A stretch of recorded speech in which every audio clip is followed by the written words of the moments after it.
amazing deal on this gourmet peppermint Marshalls. It's so fancy.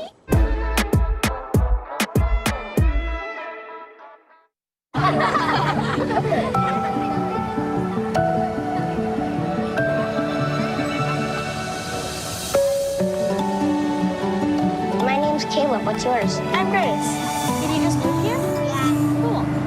I have to get permission from your wife. Well, listen. That is a man who has lived a life. And only one show is at home with Rod Stewart. And we've also got a big exclusive with an engaged Kate Hudson. Ooh, we love a marriage on the way. Yeah. By the way, a big mahalo to the Sheraton Waikiki and the beautiful people of Hawaii for showing us what the aloha spirit is all about. And thank you to our friend Steven for helping us out today. Thank you. Magnum PI airs tonight on CBS. Don't forget that. Listen, before we go, here's a little tip for those of you who plan to travel here. There is something really, really beautiful you can do to give back to this island. We want you to watch that, and thank you to everyone here on this island. Absolutely. Aloha, everyone. Aloha. Thank you, Hawaii. Who are you planting your tree for today?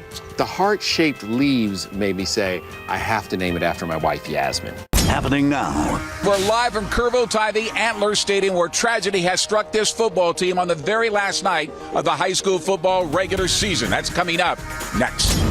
With the recent rise of anti-Semitic attacks in San Antonio, Jewish leaders unite. Coming up, the event they're having that's open to everyone to fight against hate. Another chilly night ahead of us before our warming trend kicks in. I'll be back to tell you all about the weekend and how warm it'll get in just a bit. The News at 5 starts right now. And first at 5, a somber start to Friday Night Lights for the Kerrville-Tybee football team. Today, we have learned the team will be missing a player for their last game of the season. According to the Kerrville Daily Times, the Department of Public Safety now investigating a fatal crash that happened last night along I-10 near Kerrville. And it has led to the death of one of their players before senior night. Today, several people identifying that victim as senior David Palestrant. Our Greg Simmons joins us live near Antler Stadium with more on a team and a town dealing with this tragedy, Greg. This is a tough night indeed. Head coach David Jones just confirming to us just minutes ago the information you just delivered here. And he also added that a former Tybee football player was also injured in that crash. Now, the incident and the tragic incident occurred just before the Tybee Antlers were set to play their final game of the regular season against the Alamo Heights Mules tonight, right behind me in Antler Stadium. But in a vote earlier today, the team elected to go ahead and play tonight's game against the Mules as a tribute to their teammate. The crash involving a sedan and truck occurred last night on I-10 between mile markers 504 and 505. Sent two others believed to be one other also believed to be a Tybee football player, former Tybee football player, to the hospital. His condition is unknown. The Department of Public Safety is still investigating, but in the meantime, a prayer vigil was held today at the school to remember senior David Palestrant, who lost his life at such a young age. What went into the decision to play this game tonight? You know, a lot of things go into it. David loved athletics. He loved the Antlers. His family were diehard Antler fans. I talked to the group of seniors. I talked to my superintendent, and we discussed it. Talked to my principal, and I met with the 28 seniors and got their input and got their ideas about what we needed to do and how we needed to proceed, and they thought we needed to play.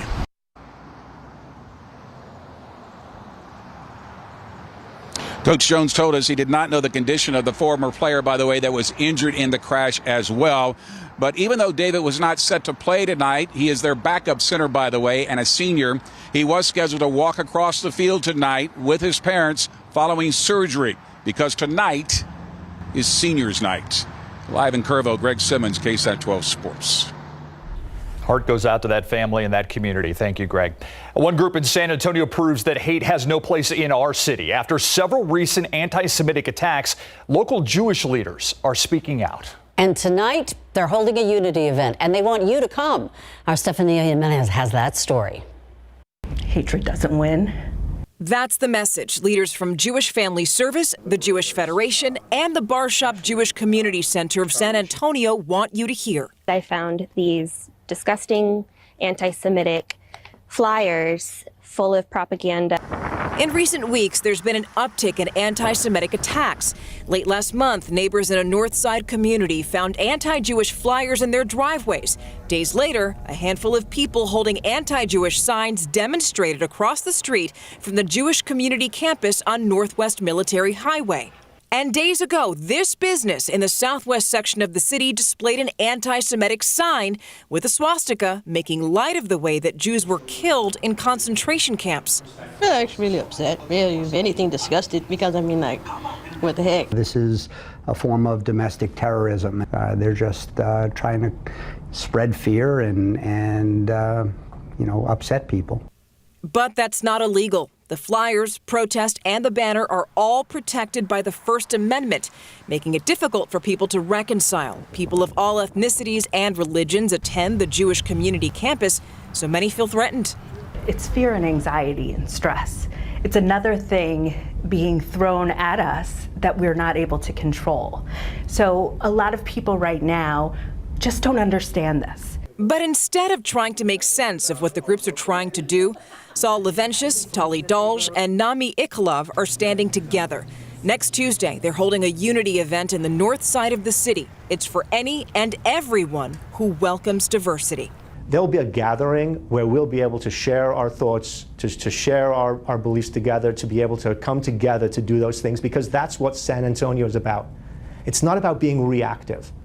These people, they behave this way every day in different communities. The fact is that in San Antonio, there was no place for them to be heard, and that's the beauty of this community. Now, that unity event is taking place next Tuesday. It's going to be at the Harry and Jeanette Weinberg campus of the San Antonio Jewish community. Now, it starts at 6:15, but before you go, you have to register online, and we have a link for you on our website, KSAT.com. Ursula? Thank you, Stephania. 9 months on the run, and now a 27-year-old man, Cedric Wallace, is now charged with murder. He's accused in a road rage shooting back in April that killed Lucia Mendoza, and it sent her 14-year-old daughter to the hospital as well. San Antonio police arrested Wallace last night. They say on April 9th, he fired multiple shots at Mendoza's vehicle while she was heading home from a day of shopping. This was off of I-35 near the Walters exit ramp. That's where Mendoza crashed into a fence. She died on her way to the hospital, and her daughter, who was shot in the shoulder, called for help. Mendoza's 7-year-old was also in the car but was not injured.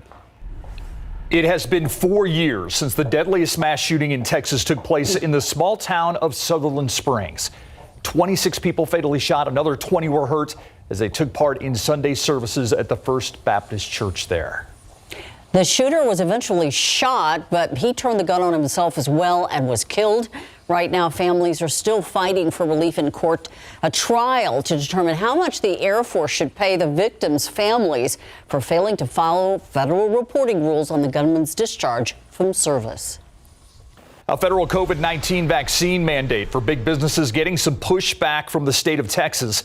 Today, State Attorney General Ken Paxton suing the Biden administration over that mandate, which was announced yesterday. It requires big businesses to mandate vaccinations among employees by January 4th or require regular testing. It also preempts state and local laws, including Texas' statewide ban on vaccine mandates issued by Governor Greg Abbott. In a written statement, the Attorney General calls the federal law a, quote, breathtaking abuse of federal power, end quote. More than a dozen states have filed similar suits. Took us a while to break free from the clouds earlier today, but we did, and that boosted us into the 60s. We started this morning at 42 degrees. We felt the chill in the air earlier today. It's pleasant outside right now, sunny, high temperature of 63, and that's pretty much our current temperature across most of our area. Low 60s for most of us. A little bit warmer Del Rio, 68 degrees. And you look elsewhere and generally lower 60s. 63 currently in New Braunfels, 62 in Seguin, and 65 in Windcrest. This evening, though, grab a jacket before you venture out because temperatures will be falling off very quickly. We're going to see temperatures down in the mid-50s by 8 o'clock, 10 o'clock, near 50. And Sam, get ready for another cool start to the day tomorrow before temperatures rebound in the days ahead. All right, Adam, sounds good. We do have some traffic troubles on the northeast side. This is I-35 at O'Connor. See heavy traffic heading out of town this evening. Traffic not as lovely as the weather today. So let's take a closer look at that. You see the traffic moving there. So let's take a look at that travel time. Between the northeast side and New Braunfels, 41 minutes heading northbound right now, 29 minutes heading southbound. Other delays include 281, Loop 1604, and just a reminder of this starting Sunday night, Monday morning, ramp closure there on I-10 to State Highway 46. We'll have more about that coming up. Ursula? New at 5, safety recalls. Thousands of wooden backyard play sets are now being recalled because of an unexpected danger when playing on them. The furniture company is warning that they could tip over. And 12 on your side's Marilyn Moritz explains some power banks that you may use to charge your devices are being recalled too. Kids got one of these in the backyard. More than 5,000 backyard play systems with wooden roofs are recalled because children can get trapped in part of the roof. The Yardline brand was sold online at Costco. The Gorilla Playsets brand was sold at Lowe's.com. Contact the manufacturer for a fix. Tip over alert. Magnuson Home is recalling 13,000 of these 5-drawer chests because they're unstable if not anchored to the wall. Furniture tip overs are a deadly danger for small children. This is the Nova series sold between 2009 and 2015. Contact Magnuson for a refund. And if you use a MyCharge power bank to charge your phone, tablet, or other electronics, take a look. MyCharge is recalling 67,000 of them after people suffered burns. The battery can overheat and catch fire. They were sold at Best Buy, Target, Amazon, and more. Contact MyCharge for a voucher. And it's time to fall back. So set your clocks back 1 hour before you go to bed Saturday night. It's also a good time to check the batteries in your smoke detectors. Marilyn Moritz, KSAT 12 News. I'm Myra Arthur in the newsroom with a look at what we are working on for 6 o'clock today. Rent relief. So many people need that because of job losses or other hardships related to the pandemic. The state has been offering help with rent, but as of just a few minutes ago at 5 o'clock today, they are no longer taking any new application. So how about the city of San Antonio? Garrett Berger gets an update on rent assistance at the local level. Plus, partnerships are so critical at this time since the need is so great. There could be several hundred more Afghan refugees coming to San Antonio over the next few months. A global resettlement agency is opening a new location in our area to help meet that great need. Jesse DeGoyata working on that story for us. That and more coming your way at 6 o'clock. Steve and Ursula. Thank you, Myra. New at 5, it's not just beer and Lederhosen. Worst Fest is 10 days worth of celebrating all things German in New Braunfels, and it officially starts right now. Those are people just lining up to get in this morning. This year's event met with a new multi-million-dollar facelift after part of the festival grounds burned down in 2019. Our John Paul Barajas joins us live now. John Paul, this is your first Worst Fest experience. Describe the atmosphere to us right now. Steve, Ursula, it's awesome out here. I mean, we were out at the gates before they let anybody in, and just moments before they started the countdown, 3, 2, 1, we were driving up. People were walking down the street already with their phones out recording. I literally looked at Joe, our photographer, go, man, everybody is just so happy to be here.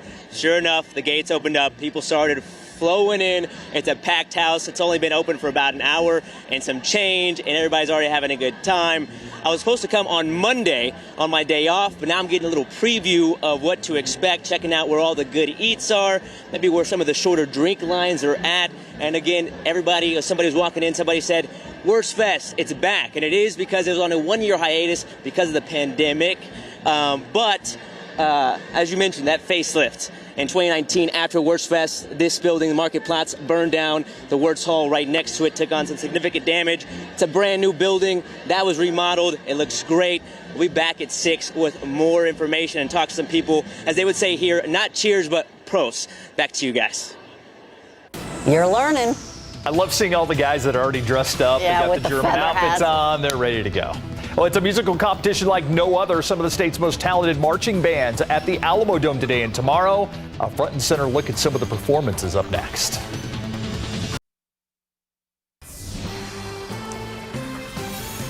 A major marching band competition going on right now inside the Alamo Dome. It's the Bands of America Super Regional Marching Band Championship. Yeah, dozens of high school marching bands going head to head to try and make it to the Grand National Championship.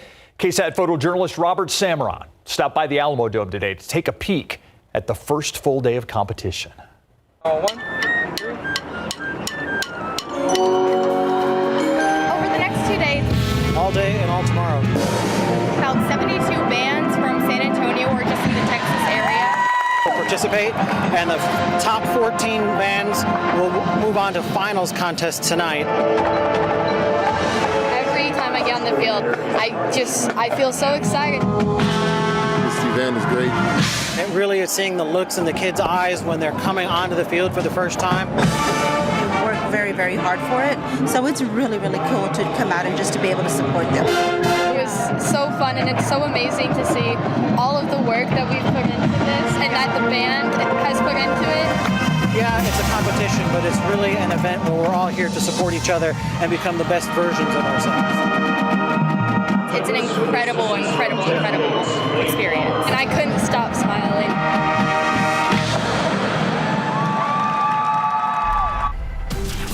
Steve and I, a couple of band geeks. Yeah, during halftime, I'd go meet with the team and then come out and play the drums for the performance. So you had half your uniform on, right? I had the uniform on. All sweaty. Yeah, I had the football uniform on, marching with the high school band. I was just the flag captain.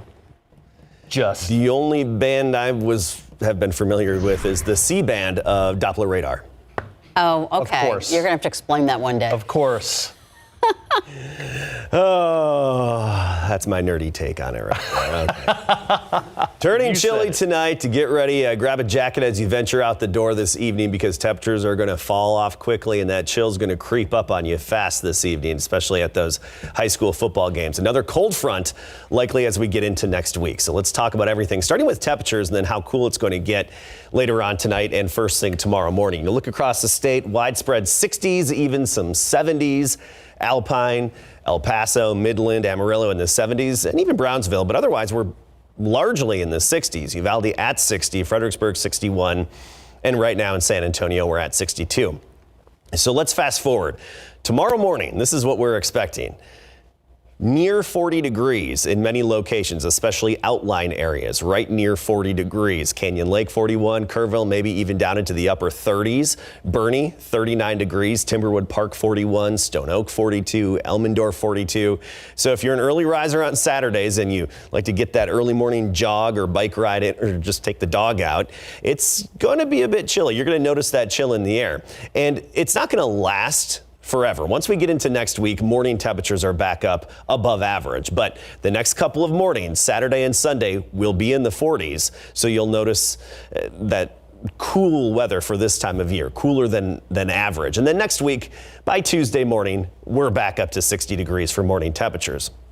One reason the temperatures drop off so efficiently in the evening. That sun goes down, those temperatures drop fast. We have the clear sky, calm wind, and dry air. Dew points in the 40s right now.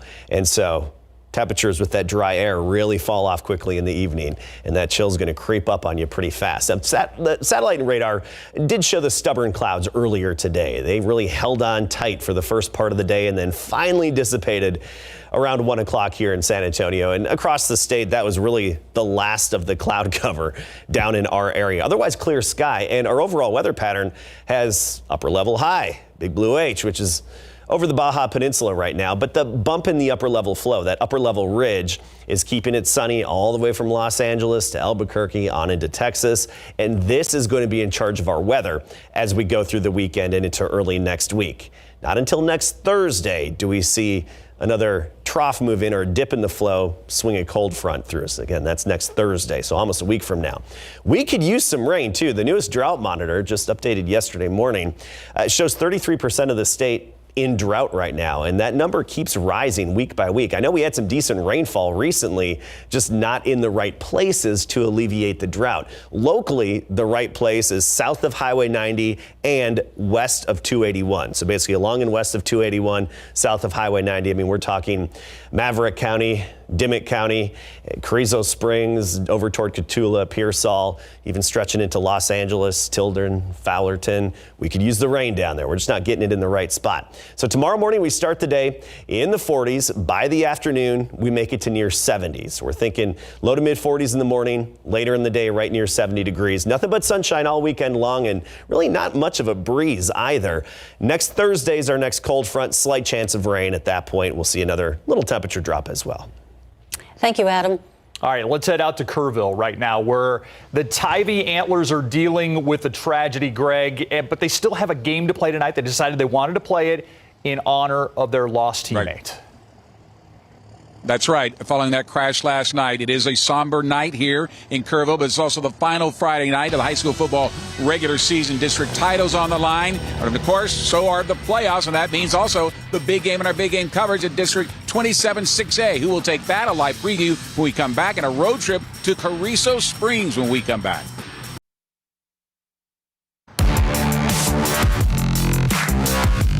The big game and our big game coverage tonight on this Friday final night of the Friday high school football season features the number 2 and undefeated Steel Knights against number 5 Smithson Valley Rangers for the District 27-6A title. Now the Knights come into tonight's game 9-0 overall, 6-0 in district. For 27-6A are looking to clinch their first district title outright since 2016, their first undefeated regular season since 2015 when they made it all the way to the state semifinals. So the Rangers, they come into this game at 8-1, 5-1 in district. We're looking for a share of that district title with their only loss to the Judson Rockets. The same Judson Rockets, who almost pulled off the upset against Steele last week until linebacker Josh Farner came up with a forced fumble, returned to 66 yards for the touchdown that provided to be the game winner.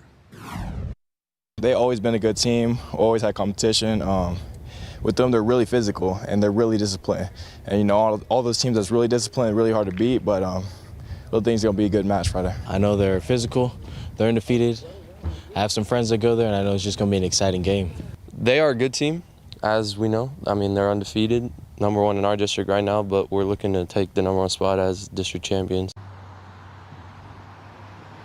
All right, here's a matchup tonight. Smithson Valley traveling to Steele, Linoff, Judson and Wagner over Rutledge, Brandeis and Reagan at Heroes, MacArthur, Madison, Comalander, J11 Taft at Gustafson, Harlan and Warren at Ferris, Alamo Heights at Kerrville Tivy here tonight. That game is going on. Champion against Lockhart at 7 p.m. Southwest Legacy at Southside at Cardinal Stadium. Clemens at East Central, Edison and Jefferson, the Tommy Bowl at Alamo, Kennedy and Memorial, the Salsa Bowl at Edgewood Veterans. Central Catholic travels to Antonian, Hallettsville Sacred Heart at Holy Cross, Poteet, Randolph, Marion at Cole on Post at Fort Sam, Southside at New Braunfels, and Unicorn, Uvalde, and Somerset at Bulldog Stadium. And our big game coverage road trip has Larry and photographer Eddie Latigo taking the 116-mile trip from San Antonio to Carrizo Springs to see if the number 5 Wildcats can finish with their first undefeated season since 1984 against the Hondo Owls, who are looking for the district title and 15-4A Division II. Or do the Hondo Owls pull off the upset? Our Larry Ramirez will be there live at 6. Don't forget the Spurs tonight. Tip off against the Magic at 6 o'clock, the start of another road trip. And of course, all of our thoughts and prayers go to the Kerrville Tivy Antler family for their loss of their player today. Live from Kerrville, Greg Simmons, KSAT 12 Sports. It's going to be heartbreaking. Yeah. Thank you, Greg. And we'll be right back. Long sleeves are a jacket before venturing out this evening because temperatures will fall off fast. And by 10 o'clock, we'll have some outlying areas in the upper 40s. And we'll start the day tomorrow in the lower 40s. Then by the afternoon, sunny near 70. Overall, a pleasant and comfortable weekend. Next week, back up near 80 until the next cold front hits. And that's going to be on Thursday, Veterans Day. So breezy then with another little temperature drop toward the end of next week. I'm detecting a pattern. A weekly frontal passage. Yeah, there you go. I'm okay with that. Thanks for watching the News at 5. See you back here at 6.